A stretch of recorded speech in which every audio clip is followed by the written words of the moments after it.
Hello সবাইকে। আজকে সকালে স্টুডেন্টকে পড়িয়ে এসে দেখি বাপি দরজাকেই ইঞ্জেকশন দিচ্ছে।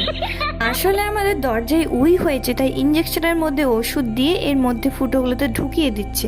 তারপরে আমার স্টুডেন্টরা পড়তে চলে এসেছে, ওদেরকে পড়িয়ে আমি বসেছি ক্রাফটের কাছে। আজকাল আমার কি হয়েছে জানি না, আমার কোনো ক্রাফটই ঠিক মতো হচ্ছে না, কিছু না কিছু একটা ভুল হয়েই যাচ্ছে। আর আজকে যেহেতু বাপি ফিরে যাচ্ছে, তাই মা বাপির জন্য খাবার করে দিচ্ছে।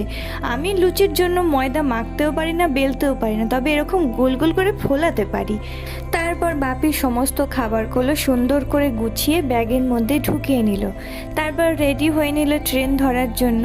কিছুক্ষণ পরে টোটো চলেও এলো, আর বাপি টোটো করে চলে গেল ট্রেন ধরতে। যাদের বাপিরা বাইরে থাকে তারা এই কষ্টটা খুব ভালো করে জানে। তারপর সন্ধ্যাবেলায় গেছিলাম স্টুডেন্টকে পড়াতে। তারপরে বাড়ি এসে রাত্রি খাওয়া দাওয়া করে ঘুমিয়ে পড়লাম। আর এই ডার্ক ফ্যান্টাসি কেকটা যে আমার কতটা পছন্দের কি আর বলবো।